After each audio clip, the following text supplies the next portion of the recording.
Hi, this is Marsha. And this is Kelly. We are the Two Ewes of Two Ewes Fiber Adventures. Thanks for stopping by. You'll hear about knitting, spinning, dyeing, crocheting, and just about anything else we can think of as a way to play with string. We blog and post show notes at twoewesfiberadventures.com. And we invite you to join our Two Ewes Fiber Adventures group on Ravelry.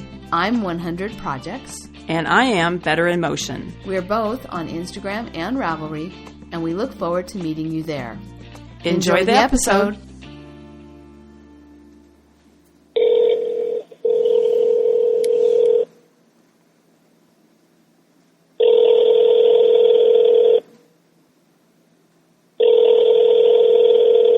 Good morning, Marsha. Good morning. How are you today? I'm doing fine. It's a pretty smoky morning here. The fires are about 50% contained now, so it's getting a little bit better, but because it's been foggy, the smoke seems to be really hanging around. So, yeah. Well, I saw the picture you posted, I think on Instagram, of the ash from the fire on the, I don't know what it was on, the car or a table or something. Yeah, it was on the bench in the garage, the lab bench. That's in the garage. Yeah, it was quite a bit of ash through the closed garage door.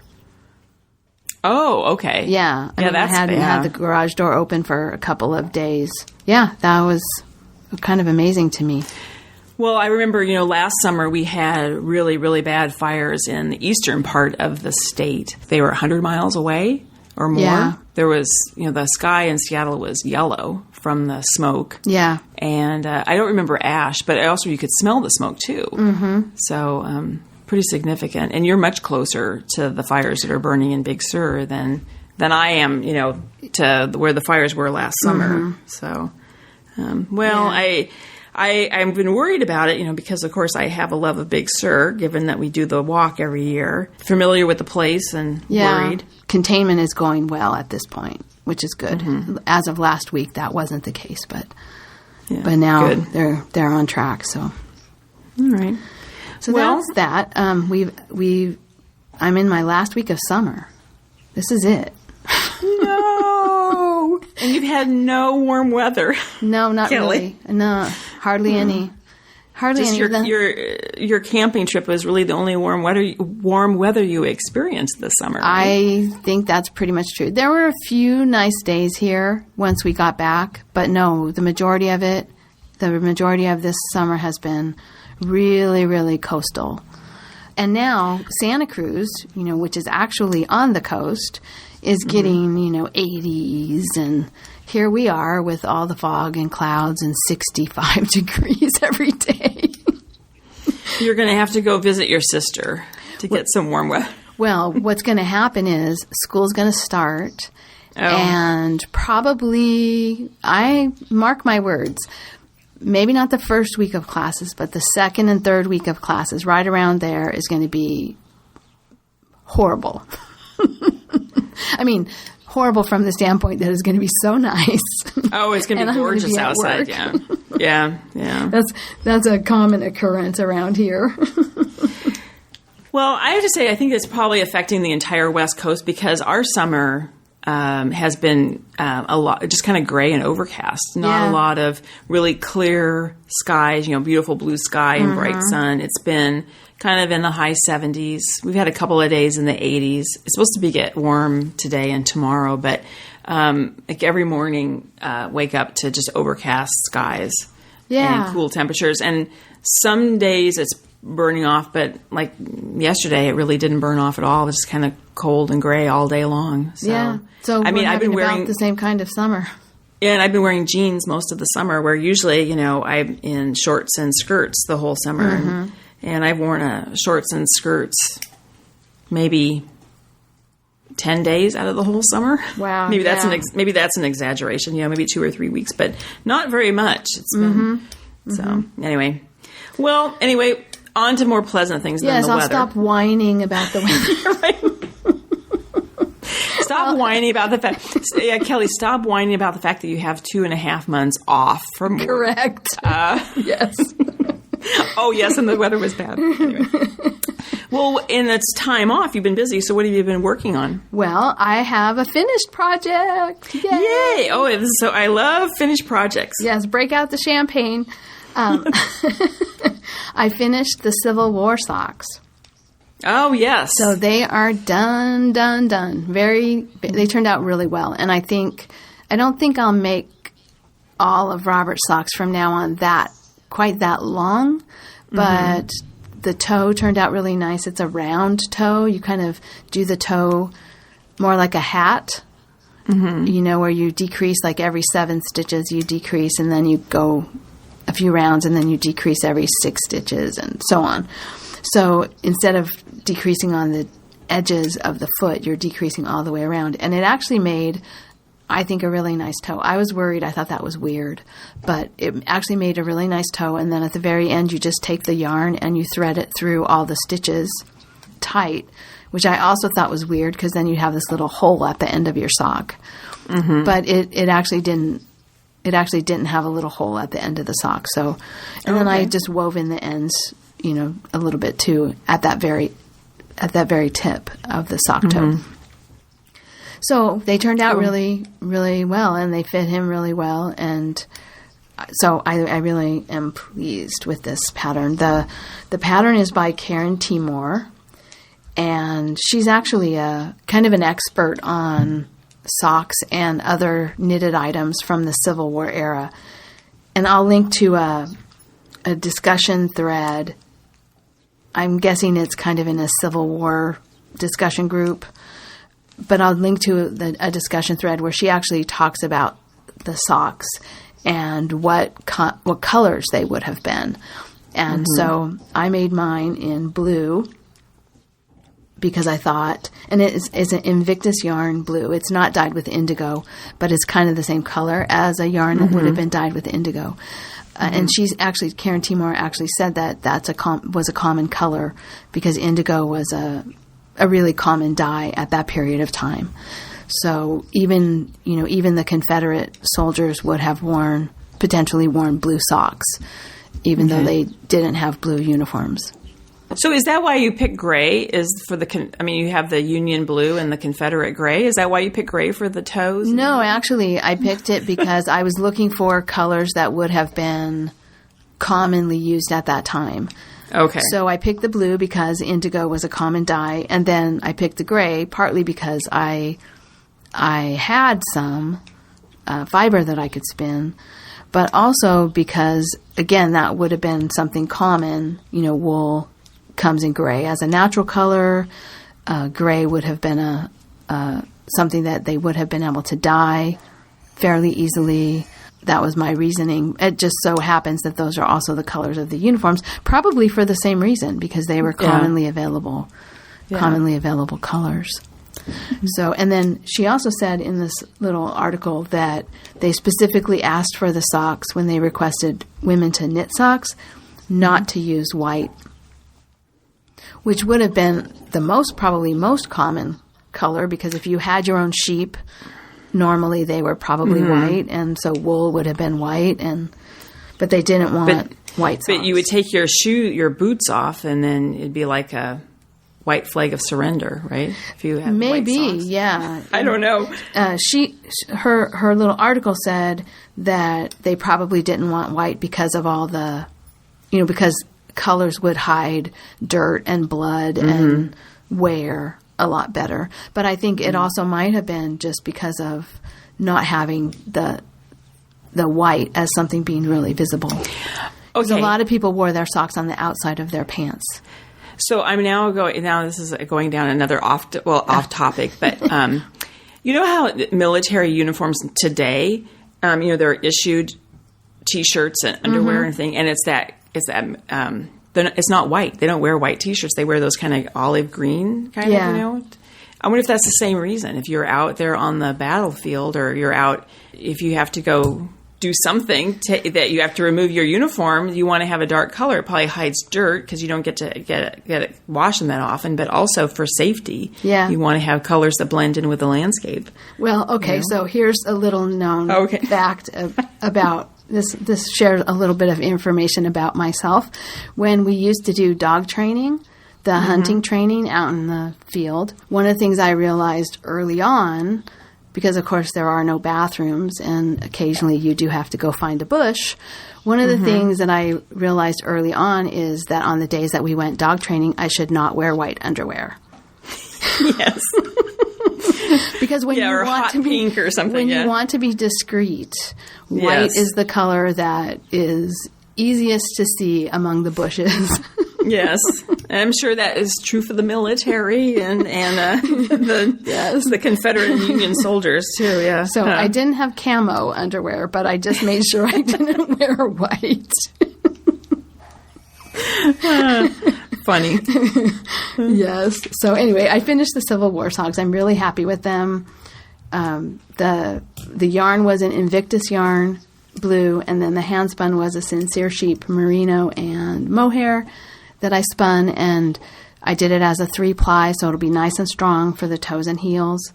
And I really like them. Robert really likes them. It's probably the first pair of socks I've made for him that he really likes.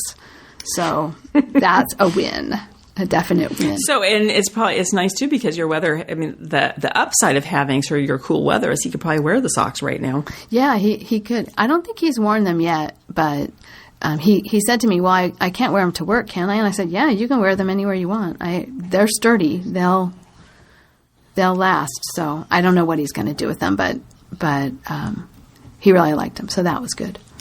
Good. So yeah, have you finished anything? I have not finished anything, but I've been working. I won't even talk about the projects that I've done nothing on for a really long time. I won't even mention those. Yeah, me because either. It's depressing. So we're not even talking about that. The projects who shall not be named. Yes. In fact, the other day, you know how when you're on Ravelry, sort of on the left-hand side of the page, they have ads that pop up? Uh-huh. You know, and with patterns, and I saw one, I'm like, oh, I want to start that one, and it was a shawl made out of worsted weight yarn, which is not common. Usually it's always like lace weight or something, or sock weight, fingering weight. And I thought, oh, I'm going to go, I've got these gift cards still at the yarn shop. I think I'll go buy some yarn. I'm like, what? No, you cannot start another project, and you definitely cannot buy any more yarn. And I thought, well, I have all the hand spun. I think I need about 900 yards. So I was looking through my hand spun to see if I have anything that's possibly worsted weight and that yardage, because I thought I should just use my hand spun for that. But back to projects. So Havasu Falls Shawl that I'm working on with Freia lace in Ice Queen. And is that a gradient? It's a gradient. Yeah. Okay. And the pattern designer is Allison Lowe Cicero. Right now, I'm just doing stockinette, super easy stockinette, where you do the increases on the edges, both on the right side and the wrong side. I usually just take that to, when I have, visit my mom. And it's pretty easy knitting, except, if it's in the evening, if I don't have very good light, because it goes from a dark blue to almost white. Okay. And I'm in the dark blue, and so it is kind of hard because it is lace weight and it's fine and dark. It's hard at night if I don't have good light to knit on it. But I'm working on that. Yeah. But I have big progress to report on Frank's Spirit Yarn Afghan. Hooray! And yay, big progress. So anyway, I've been talking about this, and I think in the last episode I was about to unravel my dad's sweater. Yeah, you were, because right after the last episode is when I started the thread in the Ravelry group about epic projects. Okay. Because you were in the thinking and talking, but not having started knitting. Yeah. So I went, it's now 2 weeks ago, I guess. I don't remember now. It doesn't matter. But I went to my friend Kim's house for dinner, and she's KM Designs on Ravelry. For people who went to the meetup at the Black Sheep Gathering, she was with me. Anyway, I went over to her house and had dinner, and then we had a bottle of wine, and we started unraveling the sweater. And so we got a sleeve taken off, and then I did the rest of it on my own. Wow. I will say, say that fast. Unraveling it was actually pretty easy, taking it apart. What was really a bear, though, was separating the two balls, the two threads of yarn. Because to remind people, I used Cascade 220 held double. So I had to separate those two strands of yarn. And that was what was really hard. I really needed 3 people, each person to wind a ball. and then a third person to sort of guide the yarn, because you would come to these areas where there was knots and where I'd woven ends in. And what I ended up doing is I put one piece of yarn on the ball winder, and then I'd hand wind the other one. So I'd pull out maybe 3 yards, wind that on that separate it, wind on the ball winder, wind it by hand, pull out another. Anyway, that's how I did it. And it took me a couple days to get it done. I knew that there had been some moth damage. There was 2 fairly significant holes in it. But I also discovered as I was unraveling it, even though I did not, just looking at the sweater itself, I didn't see moth damage other than those 2 big holes. There actually had been a fair amount of damage to it. Or maybe, I assume this is moth damage. Maybe this just happens. I don't know. But the Cascade 220 is a 4-ply. And there'd be anywhere from 1 to all 4 plies damaged, broken. Yeah, that sounds like moth damage. Yeah. I knew I was going to wash that yarn anyway because it was so, it's hard to knit with it as it's unraveled because it's so kinky. But I really thought I want to wash it because there has been this moth damage. And I was surprised too as I first started unraveling it on my dining room table, and there was like all this grit. Oh, yeah. And then I started freaking out thinking, oh my God, what if that's like... moth larva poop. Oh, yes. And it's just, I'm sorry. It just makes me sick to my stomach thinking about it. So I immediately took it outside because, Kelly, I have all these handmade Persian carpets. I'm like, oh my God, what if there's anything like it's alive? And I thought it probably, the chances of it being alive are really slim because I've had it out and I had it outside. I've been transporting it. We've been looking at it. I've been photographing it. I thought the chance of any live moths or larvae being in there is probably slim. But I immediately thought, I'm doing this outside. So I unraveled the whole thing outside, and then I wound it all into balls because that was the easiest. And then I had to take all those balls and on the Nitty Naughty skein them, put them into hanks, and then I let them soak in. What did I do? Oh, I used Dawn first. I did Dawn, and then I washed them a second time in that. It's the stuff that you can wash in that. Eucalan? Yes, where you wash it and then but you don't rinse it. You leave it in, and so I washed it the second time in that. And so now all of that yarn from my dad's sweater has been washed, dried, and wound back into balls. Wow. Oh, and then all of the yarn for my contrast is if you remember this Afghan, it's called Garter Squish by Stephen West, and so the blue is going to be the main color of the Afghan, and that's going to go through the whole thing. You then hold another ball of yarn, the contrasting color with this, so it's going to be stripes, so the blue will go all the way through within these contrasting colors ever changing. And I figure I need 14 balls of about 200 yards to match what I have in the blue. I have about 13. I need to get one more possibly, but I haven't decided what I'm going to do. And I just couldn't wait any longer. I wanted to start knitting. So I have so all of then that contrasting yarn is all things that either I took from a de-stash room. One of the skeins was yarn that I got at a retreat. It was the door, not a door prize, but it's in your bag. They always give you a little, gift bag. It was in there. The rest of the yarn, I've been talking about this, but it's all things I picked up at the thrift store. Some I over-dyed, some I dyed, and some I'm just using the colors that I like them well enough. I'm just using them as they are. Oh, I should also say the night that I went to Kim's for dinner and we started unraveling the sweater, she pulled out her stash and we started going through her stash, and she gave me a bunch of yarn too. So I'm using two of her yarns. Oh, cool. So that's kind of cool. So now all those contrasting colors have been washed and dried and wound into balls. And then I have spent hours lining these colors up on my sofa and rearranging them, taking pictures of them, sending them to people, every time anyone comes to the house, I say, what do you think of my color combination? Everybody reorganizes them. And the only thing I was pretty clear that I wanted is I have 2 skeins of a maroon and 2 skeins of kind of a gold. Now, they're not the same yarn and they're not the same color, but they're similar enough that I kind of want them to have the maroon and gold at the ends to parallel each other. So it'll sort of become a definite, like, bookend, so to speak, to all the some colors. Balance. even if it's only subconscious, there will be some balance that will show up there. So it's been really interesting, too, just having people come by and how they arrange colors and what they think looks good together, and how I arrange colors and what I think is good. And then there's one ball of yarn, Kelly, do you remember that it was, I over-dyed it at Jorstad Creek, and it was a variegated yarn. It's pretty. I like it. I can't figure out where to put it in the Afghan. Oh, so, yeah. Yeah, I remember which one you told me, yeah. And we had a conversation, because this is also part of this whole process of arranging the yarns, what order I want to knit with them, is we had a little FaceTime conversation where I had to, you were looking at my yarn strewn all over the place and offered your opinion too.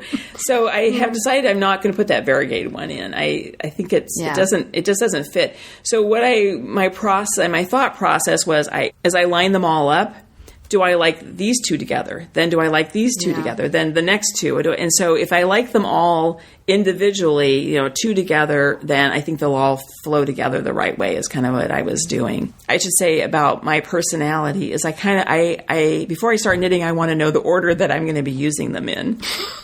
Where, Kelly, I believe I know you well enough to know that you would just start knitting. Yes, that's why I'm laughing.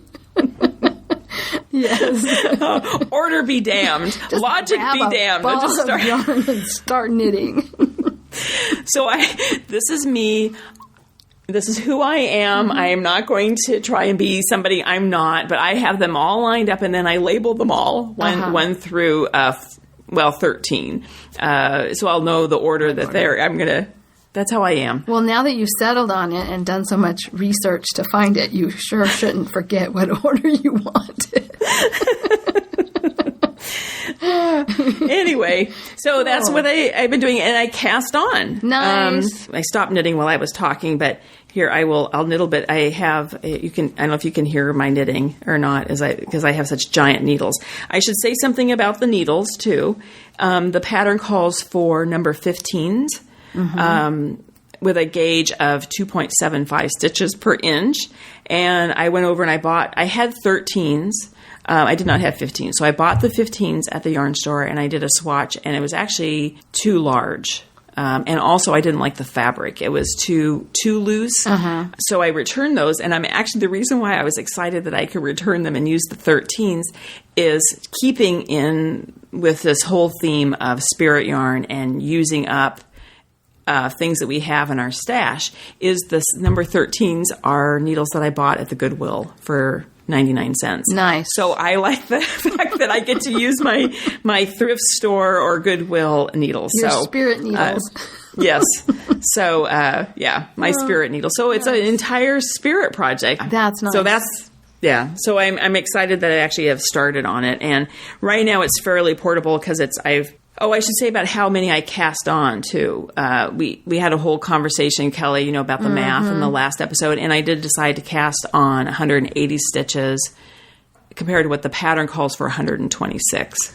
And I'm really making an effort to keep really good notes on my Ravelry project page. So I know you linked to it last episode, and I have knit about 4 inches.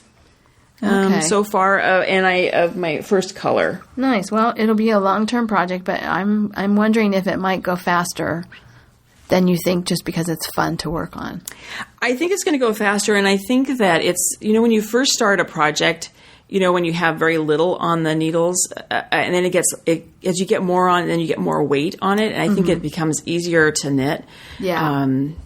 I think that's the first thing. Right now, I started to say, too, is it's fairly portable right now because it's so small, but it's going to reach a point where it is not a portable project. It's something that will just be, a TV watching project, because I think it's going to end up being, somewhere between 5 and 6 pounds. Right.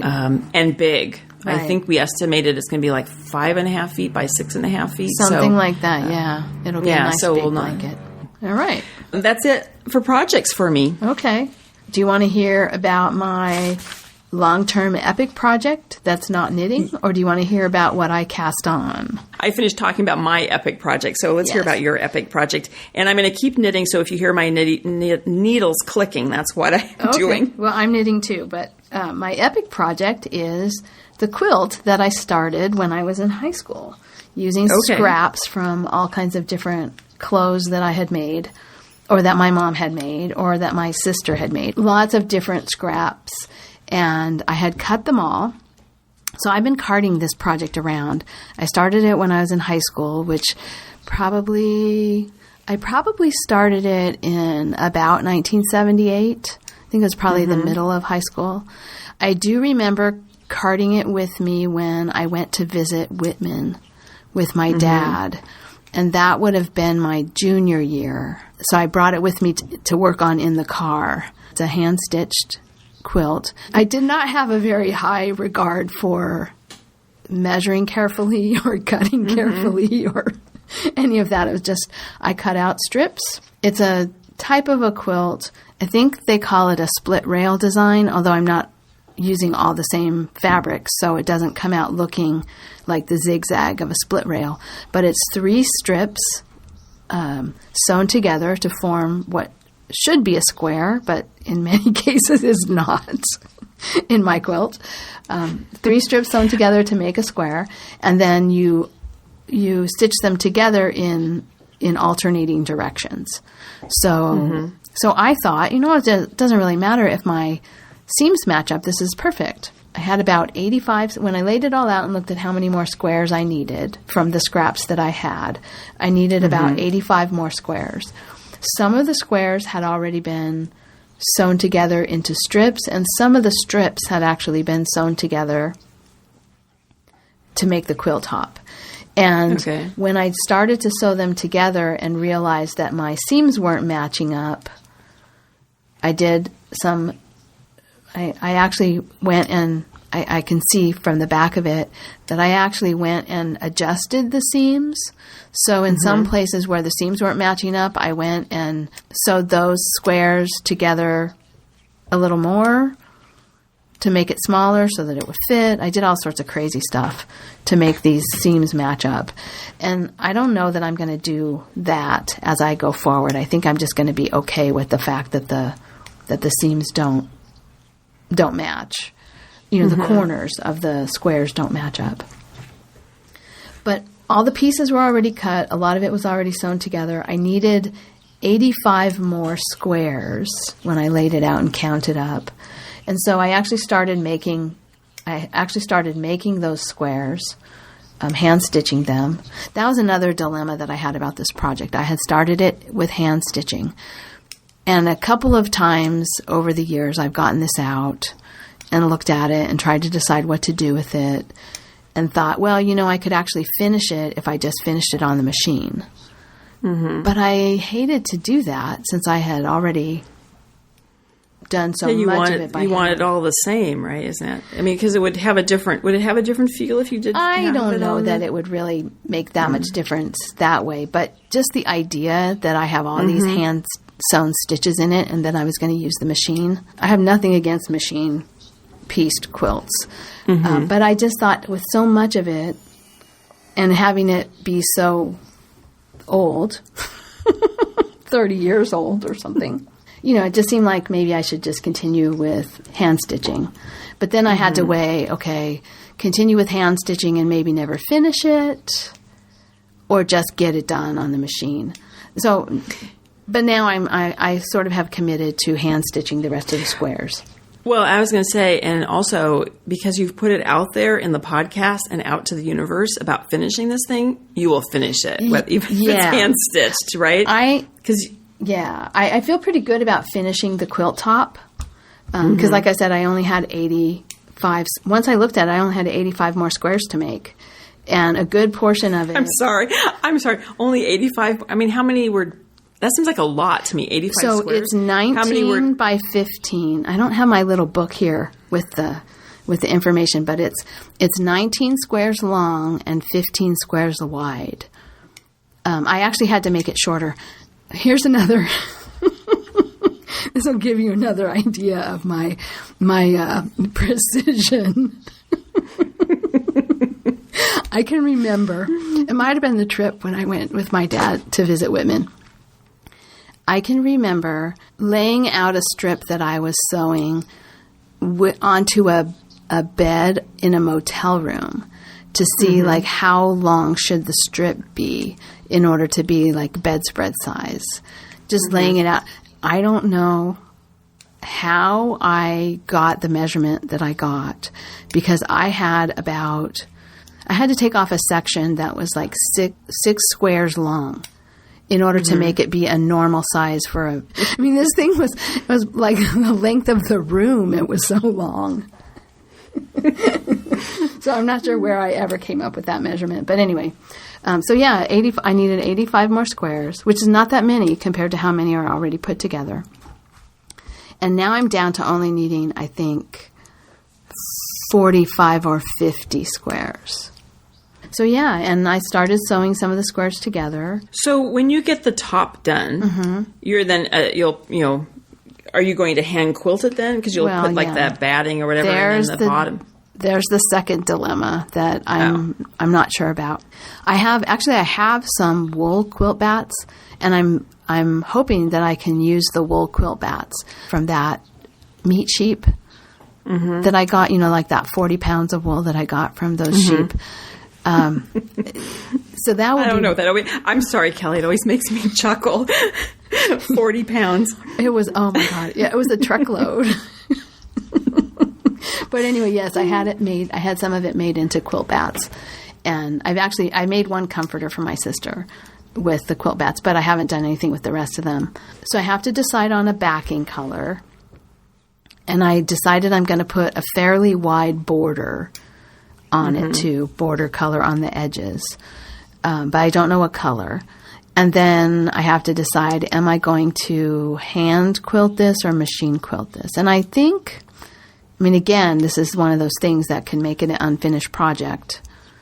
But I think with all the hand stitching in the piecing, I need to I need to do hand quilting. Well, I'm going to throw out another option. And let me just preface this by saying I am not a quilter. I've made one quilt. And you have it. Yes, it's very nice, and I can vouch for the fact that Marsha actually does measure carefully and cut carefully. She has high respect for the rules of quilting. It's a beautiful. No, quilt. I had never made a quilt, and I decided I was going to make a quilt, and I made that quilt for you. Well, it was your wedding gift. I machine sewed all the pieces together. I didn't even consider hand sewing them. I did machine, but I tied it together. Yeah. So now, because remember I used that ribbon, and I think you've had a lot of problems with the ribbon coming untied. That was not a good choice, but that's another option. And I don't know how any quilters who are listening to this feel about that, but that's another option. Yeah. Is just tie it. Yeah. Yeah, that is an option. Yeah, I don't know. I'm not sure, and I think I'll just cross that bridge when I come to it. I'm going to focus. I'm trying to just focus on the piecing at this point, because I want to get this part of it done. Okay, and Kelly, I think you mentioned this, but I've forgotten already. Did you say what's the finished size going to be? Well, actual measurement, I don't know, but it's 19 for a full size bed or a queen size bed. I laid it out on the bed that we have, which is queen size, and so it'll be the bedspread on our queen size bed. Yeah. Okay. Yeah, so it's.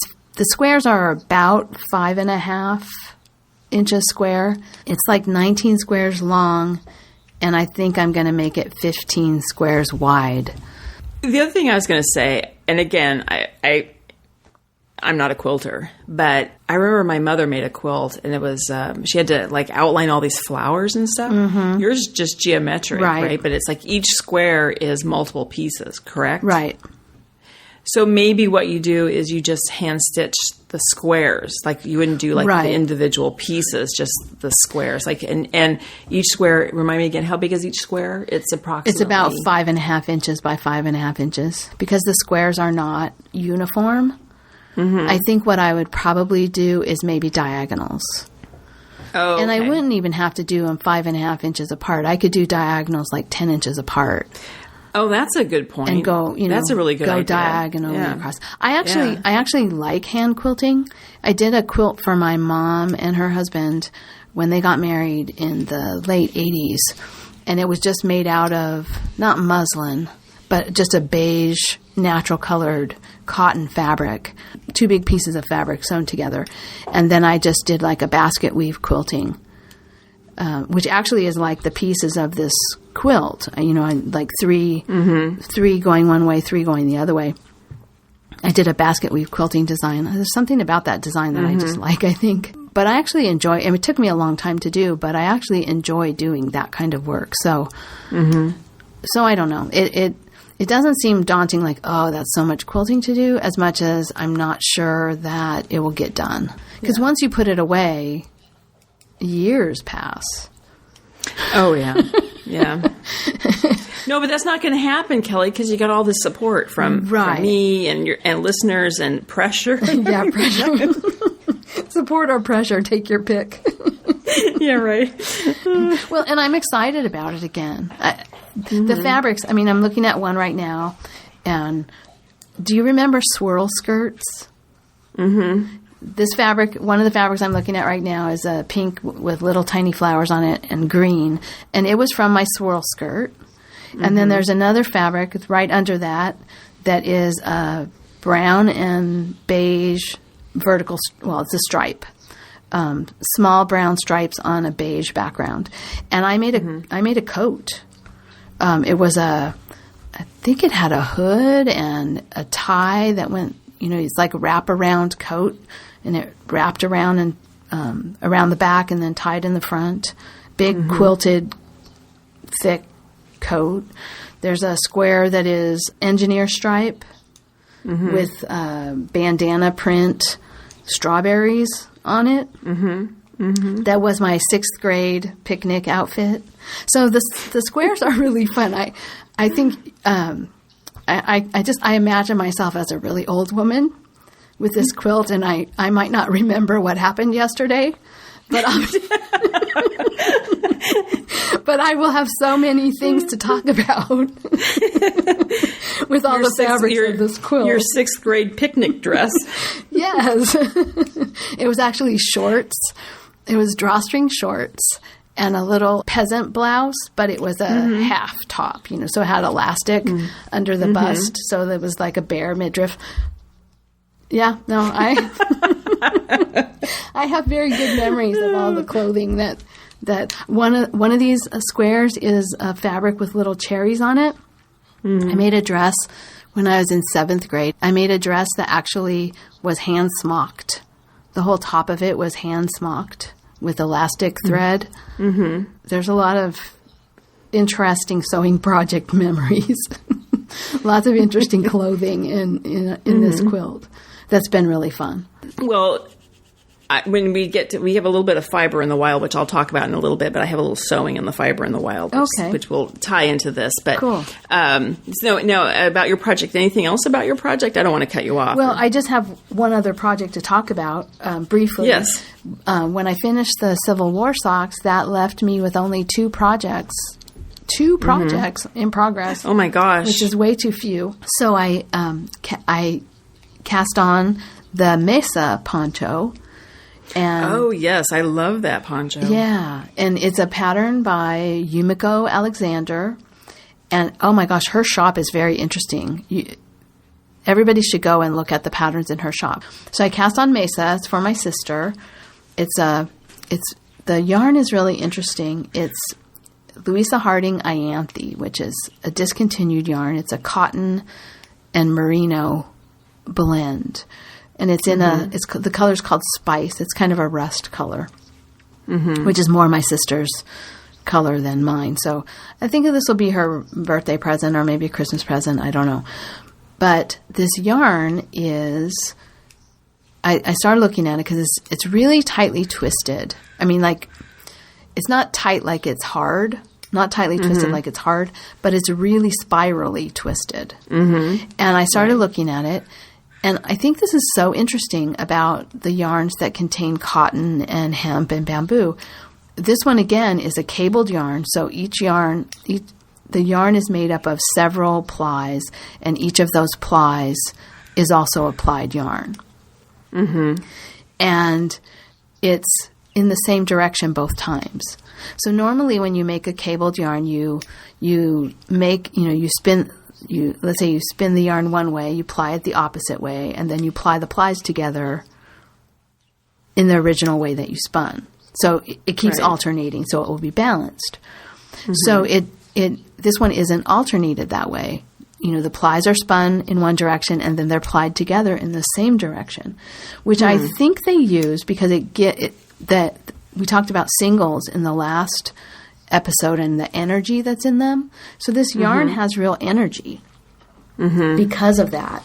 But it's not, because it's been stabilized, that energy is not like over twist. It's not like it's all kinking up on itself.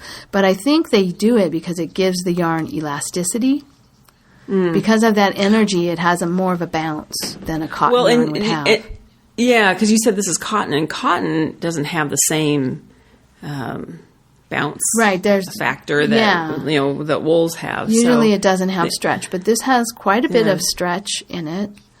And I do believe it's because of how spirally the plies are. And then the other thing that I think is really interesting about it is when I knit with it, it doesn't come out of the ball kinky, like it's overly spun or overly twisted. But when I knit with it, it does the same thing that singles do. And I think it has to do with being an unbalanced, essentially at the core level, unbalanced yarn. Because you get like one vertical row of really highly twisted stitches that are like totally vertical in your knit stitches. And then the other side of the knit stitch is slanted like they normally are. So instead of the knit stitches being like a V, right, you have, instead of a V, you have more of a vertical and a slant. Okay, I know what you're talking about. I've knit with yarns that end up looking like that. Yeah, and my singles do that. This one is doing that, and I'll put a picture of it in the show notes so people can see what I'm talking about. And then there have been other yarns, other cotton yarns, cotton and hemp yarns. I think my EDT maybe, or one of the ones that I've done with cotton also did that. And so I think that it has to do with this unbalanced, plying the plies in the same direction. So you get some bounce in your cotton yarn, but it behaves a lot like a singles from the standpoint of the way the knit stitches look. I don't mind it. It's not ugly. It's just not the same kind of look that you have in a wool yarn that's plied in the normal way where you ply one direction and ply the other. That sort of balanced idea. So, but I'm really enjoying it. I can see, it could get to be a really boring knit because there's a lot of stockinette. A lot of stockinette. So, even the rows where you do something, there's a lot of stockinette in between the things that you have to do. So, but I think it'll be perfect for we have an in-service day, the first day of classes. The first day of school is not classes, so Monday is an in-service day. It'll be perfect for that. Well, I'm looking at Ravelry and looking at the picture of it, and I can see what you're talking about, the stitches. Oh, okay. So on your picture, if you just blow up the picture that you posted, you can see what you're talking about. So, yeah, interesting. Yeah, it has been interesting. So, yeah, that's been my projects.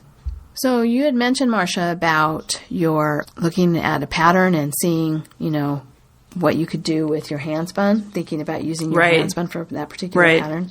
And I was noticing on our group, some of the projects that had been shared were really good projects for handspun. Some of them have actually been made out of handspun. For example, Dee, Good Girl Saturday from Australia, she made a cowl from some Gotland fleece that she had spun, really pretty. And that kind of a pattern, a cowl, is a really good pattern or a really good idea for using just a small amount of hand spun. Well, yeah, I was interested in hers because I have a Gotland fleece that I've not done anything with yet. So I was interested to see what she had done with her Gotland. Well, and she described it as not being super soft, but she really liked she really liked the way it knit up and is, can really see that it could be something else. She can see other projects with it. And so that's another thing that I thought was interesting, is that a cowl is kind of a nice, kind of low investment way, first to use up something that you don't have a lot of, but also to see how it knits up and decide, do you like this? Is this something you could put in a sweater, like a collar of a sweater that would be touching your neck? Would it be comfortable? So I thought that was a really good idea. And then there are 2 examples of other shawls that I think are really good for handspun. One of them, Karin B. from Colorado, she made a Pebble Beach, and she shared it with the group, the Pebble Beach shawl out of her handspun. And I think we've talked about the Pebble Beach before as being a good pattern. That's Helen Stewart, I believe is her name, the designer. She has the Curious Handmade podcast. I think we've talked about that shawl before as being a good pattern for handspun, because you made yours out of shepherd's wool crazy. That is very much like many people's handspun. A lot of people do handspun that turns out barber pole, and it comes out really beautiful in that Pebble Beach shawl. So I thought that was a good example of a project that would work with handspun. And then another one, Jolene, who is JoJo Craftaholic, she's from Washington. She actually is not making it out of handspun, but the pattern she's using, Nymphalidea, is a pattern that I've used with handspun, and it's a really nice pattern. I was able to make it bigger than what the pattern actually called for, so it's easy to make it bigger or smaller if you don't have enough or if you have more. And it really really is a pattern that works well for handspun. So I thought those are some good ideas for I'm looking at Ravelry as you're talking. Oh, okay. And then there's another, just a beautiful hand-spun skein that I wanted to mention for people to take a look at. Julia 401, who is Julia from France, has made this beautiful blue-green 3-ply hand-spun skein. So I don't know what she's planning to make with it, but I thought that was a really gorgeous skein. Yeah, I saw that earlier. That's gorgeous. Yeah. Really beautiful. I really like the look of 3-ply. I like how round it looks. But I don't usually make a 3-ply just because it's, making a 2-ply is so easy. You can just wind it into a center pull ball and then ply it, or you can spin 2 bobbins if that's what you want to do. 3-ply is not my first choice, but they do come out really pretty. And then the last project that I wanted to just mention, because I thought it was really cool and different, is Seesaw 432, who's Penny from New York. She posted a mandala pillow, and the pattern is Veronica Meets Spring MCal. So it was a mystery crochet along, and the pattern comes out as a circular, an interesting, colorful, circular pattern with a kind of a flower. It looks like the flower is kind of stitched over the top of it, but I'm not sure if that's true. And it's nice. It's interesting, it's kind cute, of a bohemian look that I really liked, and different from the usual projects that you see. So I wanted to just point that out to people too. I have not put that pattern into my queue, but I think something like that might be kind of fun. Well, and you can only make so many things that we can wear. It's nice to make something that how many sweaters and shawls can we have? I've actually been having that feeling lately. Which is one of the reasons that I decided to use this cotton wool sweater quantity that I had for a sweater or a poncho for my sister instead of a sweater for myself. Yeah. So some good projects. I love how people share their projects. Yeah. No, I always think it's really interesting, and I get ideas. I get ideas, and then they go in my favorite section. Yeah. Something to think about for what you're going to do next. Yeah. So, all right. So you have some fiber in the wild. I have fiber in the wild. All right. So you were talking about sewing earlier, the quilt, and so my fiber in the wild. There's this was the style section of the New York Times on August 4th. There was an article about McCall patterns. And I didn't realize McCall actually is 4. It's McCall's, Butterick, Quick Sew, and Vogue all fall under McCall's. Okay. And the gist of the article was basically how, sewing years ago, when our generation, when our mothers were sewing for us, was a way to save money. Now, clothes are so inexpensive that sewing has declined, but it's making a huge comeback now with the younger generation. Are we on the millennials? Who are we on now? I don't know what generation we're on. X, Y, Z, whatever they're called. Anyway, so people are now sewing like crazy, and pattern companies are doing actually fairly well. And so I'll post a link to the article. They publish, I did not know this, 700 new patterns a year. Wow. That's kind of astronomical to me. I'm kind of amazed by that. Yeah. 700 patterns. Okay, you know what? So you don't need that many styles of skirts. It's 2 triangles sewn together with a waistband. Yeah, I know. Well, but I have really, really good memories when I was younger of going to the fabric store. There were 2 places I loved to go when I was a kid, and one of them was the fabric store, and the other one was the nursery. And as I was growing up, I often thought I wanted to have a nursery or have a fabric store. I think because I had such good experiences going there with my mom. And I think the reason I liked it so much is you can touch everything. Yeah. At the nursery or at the fabric store, you can touch absolutely everything. It wasn't like, don't touch that, don't touch that. Keep your hands in your pockets, don't touch that. It wasn't like that at all. Right.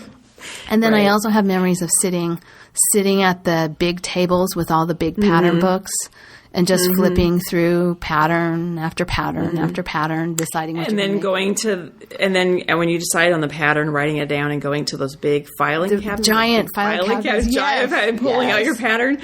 Yes. Yeah. No, and then having the discussion about how much fabric and then picking the fabric. No, I'm with you, Kelly. I loved going to the fabric store. I loved going to the nursery. I will also throw in there that I loved going to the hardware store. And now this just may be me, but I loved going to the dump too. Okay, it's not the same anymore. It's not the same anymore, but I remember it was my favorite thing, going on a dump run with my dad, and because I got to hang out with my dad, and then we always go to Dick's Drive-In and get a burger or get ice cream. So, it was so I guess I'm weird. But anyway, back to fabric though. So a huge thing now, sewing. And of course now with, which we didn't have when we were growing up, but Instagram and Pinterest and all this social media, people are posting pictures and people have their blogs about their sewing. And so it's really cool just to read about this, that pattern making though, it's still a bit of an old art form. So they describe the offices are not like your typical office now where everybody just has a desk and a computer. It's, workrooms with tables and paper and fabrics and mannequins. And so it's the art of making patterns is sort of an old art and hasn't changed that much. Anyway, but again, as with all these articles that I end up going down a rabbit hole. Yes. And so one of the rabbit holes, they talk about this one dress called the walkaway dress. And it's a Butterick pattern. Butterick, I think is how you pronounce it. The point of this dress is only 3 pieces, and it's called the walkaway dress because you can start it in the morning and walk away wearing it in the evening. It's so quick. It's only 3 pieces. Oh, wow. So if you just Google walkaway dress or you put in the hashtag walkaway dress in Instagram, all these pictures of women wearing this dress. It's really cute.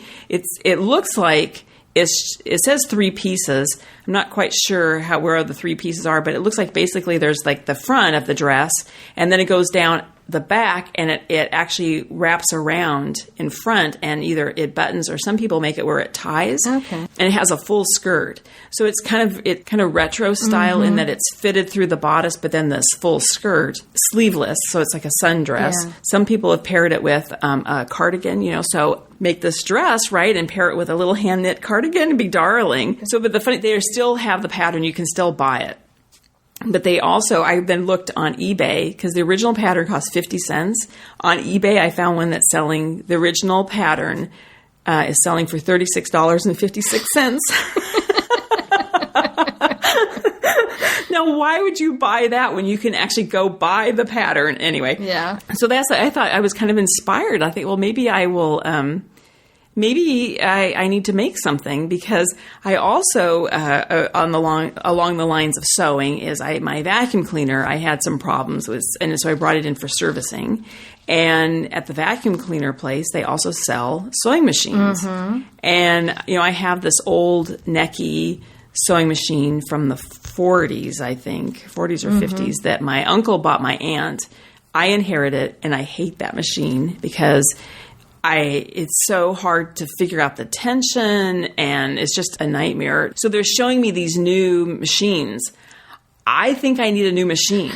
And the one that he was showing me was, is it Pfaff? I can't remember. It's a German. Of course, probably all of these have their problems, but it sounds like it just figures out the tension for you. You don't have to do all that adjusting. It's all, that may eventually be its own problem. But anyway, I thought, I think the universe is telling me I need to start sewing. Okay, resist.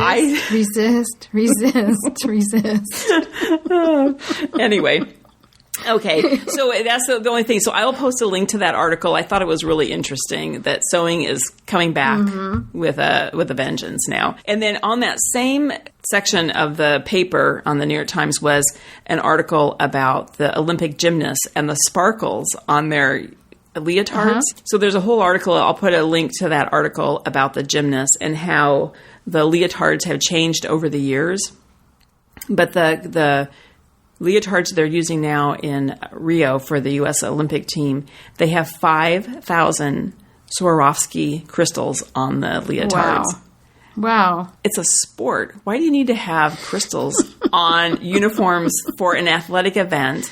And now I'm going to go on my little diatribe too. Why do you have to wear all that makeup too for an athletic sport? I don't understand that. They don't do that in rowing. They don't wear all that makeup for pick a sport. Weightlifting, judo, swimming. Well, yeah. I mean, they have waterproof makeup, but they do wear makeup for the synchronized swimming. Right. So, I mean, where did they get this idea that some sports you have to wear all the makeup and some athletic endeavors you don't? Yeah, I think some of it might have to do with how theatrical, how closely related it is to sort of a theater production, where synchronized swimming is that, and gymnastics is sort of more closely aligned with a theatrical production, maybe choreographed and all of that. But where are the sparkles in archery? Where are the sparkles in cycling? Yes. Oh, don't even get me started, though, on beach volleyball. Yeah, let's not even go there. Just stop. Marsha, stop. I know. On my tirade. Okay, so now, and then another thing about, just an update. I talked a couple episodes about the Danish TV series called The Killing. I knew that when I was reading about it and about the sweater and all this kind of stuff, I knew that there was a U.S. version of The Killing. What I did not realize is, and one of our listeners, Straight Fork, pointed this out to me, is that the U.S. series is called The Killing, and it's on AMC, and it's set in Seattle. Now, how can I not know that? I live in Seattle. When she pointed that out in the discussion thread, and I'm like, oh my gosh, how could I not have known that? So, in my defense, it's set in Seattle, but it's filmed in Vancouver, British Columbia. Oh, okay. But anyway, I just wanted to update people, and I did go and look to see if I could find out what kinds of sweaters she wears. The character in the Danish series is Sarah Lund, and in the U.S. version, she's Sarah Linden. And there are pictures of her, but she has like a rain jacket all the time. Of course, it's Seattle, so it rains all the time. But you can't really see what her sweaters are, because I was wondering if she had like a Cowichan sweater on. That's a very Pacific Northwest sweater. Sort of local flavor. Yeah. So anyway, so I just wanted to update people that it was just kind of amusing to me that here I've been talking about the show and not making the connection that it's filmed in or set in Seattle. So that's all I have for Fiber in the Wild. All right. Oh, and then I just have to give an Enzo update. Okay. And because always people are curious about Enzo, what's going on with him. And I posted a picture on Instagram that he passed Obedience 1. Yay, Enzo! Yay! Good job, Enzo. What a good boy. The place where I'm taking I'm taking the lessons, because that's really true. Yes. It's really not about training the dog. It's about training me. They also do agility, and that's why I picked this group to do the training with, because I want to do agility with him. So now that he's passed Obedience 1, he can go on, of course, to Obedience 2 and 3 and get his Canine Good Citizen certificate, but he also can do agility. And he can start doing the Agility 1 now that he's passed Obedience 1. That would be so fun. I think it's going to be really fun. That'll be fun. Yeah, he has no idea how much fun he's going to have.